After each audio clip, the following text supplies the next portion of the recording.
Moi,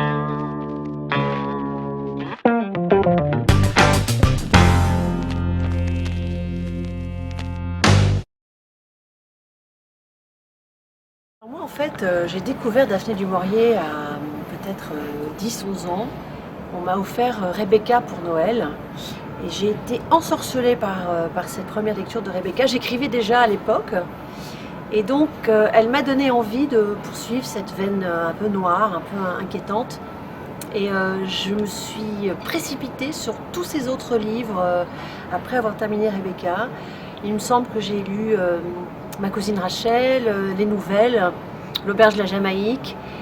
Donc c'était il y a déjà une quarantaine d'années et j'ai continué à la lire. Chaque année, je relisais Rebecca et les nouvelles. Donc ça, c'est pas prêt de s'arrêter d'ailleurs, je continuerai encore. En fait, c'est la commande d'un éditeur malin qui a compris que j'en parlais tellement dans mes interviews, que je la citais en exergue de plusieurs de mes livres. Parce que de moi-même, je n'aurais jamais osé m'attaquer à Daphné du Maurier. Je me sentais pas vraiment capable d'écrire une biographie. Peut-être aussi parce que je pensais à tort que les romanciers ne savaient pas faire ça. Et donc j'ai réfléchi à cette proposition.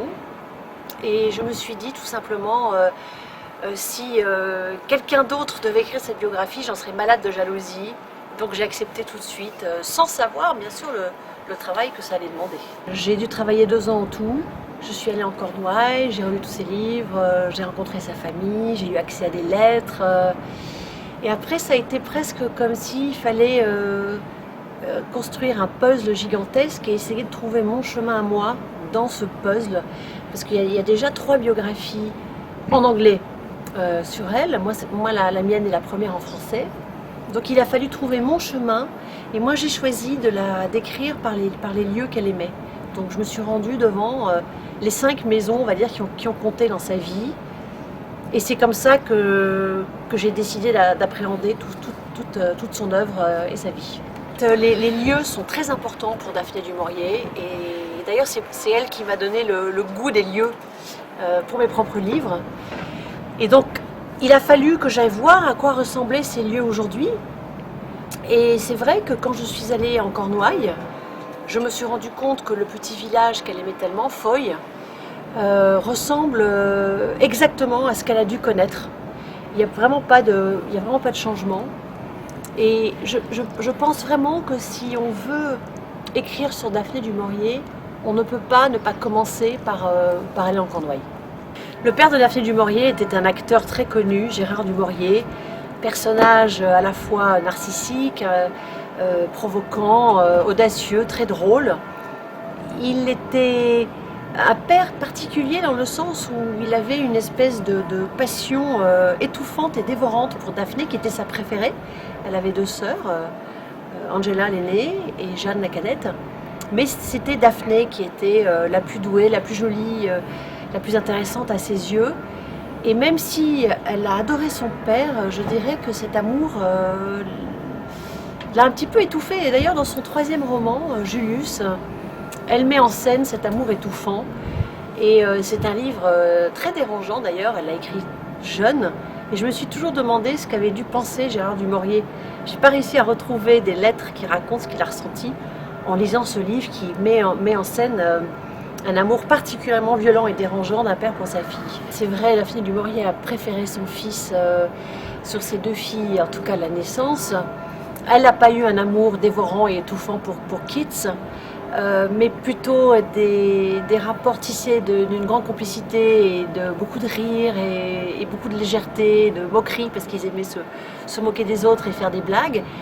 Et plus tard, quand ses filles sont devenues adolescentes et adultes, elle les a retrouvées à ce moment-là et elle a partagé des grands moments très importants avec elles.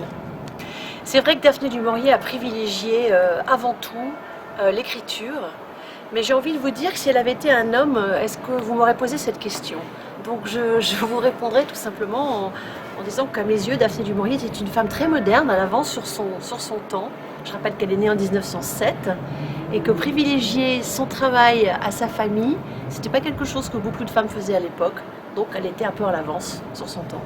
Mais en fait, Daphné du Maurier était très fière d'être un quart française. Son grand-père, Georges du Maurier, est né à Paris, aux Champs-Élysées. D'ailleurs, Daphné du Maurier parlait très bien français. J'ai retrouvé des lettres, j'ai retrouvé toutes sortes de correspondances qu'elle avait. Et j'ai même réussi à aller sur la trace de sa fameuse famille dans la Sarthe. On lui avait toujours fait croire qu'elle descendait d'une grande famille d'aristos, avec des usines, pardon, plutôt une fabrique de soufflerie de verre. Et en fait, pas du tout. Elle descendait bien d'une famille de souffleurs de verre, les Bussons, mais son arrière-arrière-grand-père était né dans une toute petite ferme que j'ai vue, qui s'appelle la ferme Le Maurier. Et quand il est parti vivre en Angleterre lors de la Révolution française et qu'il n'avait plus un sou, qui était criblé de dettes, eh bien, il a trouvé beaucoup plus chic de se faire appeler Monsieur Busson du Maurier. Et on a fait croire que c'était une grande famille noble, et en fait pas du tout, ce qui amusait beaucoup Daphné du Maurier, qui en a fait un roman d'ailleurs, Les Souffleurs de verre. Le problème avec Daphné du Maurier, c'est qu'elle a eu tellement de succès avec Rebecca, qui s'est vendue, pour vous donner un ordre d'idée, en France à 400 000 exemplaires, même 500 000 exemplaires. Hitchcock en a fait un film, il continue à se vendre encore aujourd'hui, il a été traduit dans 40 langues. Donc quelque part, Rebecca a jeté une ombre sur toutes les autres œuvres de Daphné du Maurier, et c'est bien dommage d'ailleurs, parce qu'elle a écrit d'autres romans magnifiques, comme Le Général du Roi, comme La Crique du Français, comme Ma cousine Rachel, comme Les fameuses nouvelles. Donc moi je vous incite à lire ces autres livres qui sont magnifiques. Il n'y a pas que Rebecca. La critique n'a jamais été tendre avec Daphné du Maurier, qui a été très vite cataloguée auteur romanesque, romantique, voire gothique. On a tout de suite dit que voilà, elle vendait presque trop de livres pour être prise au sérieux, et je sais qu'elle a vraiment beaucoup souffert de cet état de fait. D'ailleurs, je l'ai retrouvé dans sa correspondance, même dans quelques interviews qu'elle a données pour la BBC à la fin de sa vie. Donc ça, cette étiquette a été très dure à décoller. Et donc je pense que là aussi, il faut se dire tout de suite que Daphné du Maurier n'écrivait pas des romans à l'eau de rose. Elle écrivait des livres très noirs, très durs, très intéressants, très complexes, qui fouillaient vraiment l'âme humaine, qui nous mettaient devant les abîmes de nos problèmes, de ce qu'on pouvait ressentir lors de drames dans nos vies. Et dire que Daphné du Maurier écrivait des histoires d'amour, des bluettes, des romans de gare, non. Je rectifie le tir très vite dans mon livre, et vous verrez en la lisant que ce n'est pas le cas du tout. C'est vrai que Daphné du Maurier n'était pas contente de l'adaptation d'Hitchcock de l'Auberge de la Jamaïque. Il faut quand même avouer qu'il en a fait quelque chose de très différent d'un drame. Il a fait quelque chose d'un peu, une comédie un peu lourde. Il y a eu Les Oiseaux qu'il a transposé en Californie, rajouté une histoire d'amour, la jolie Tippi Hedren qu'il voulait lancer. Donc elle n'était pas contente de ça non plus, mais on peut comprendre son point de vue.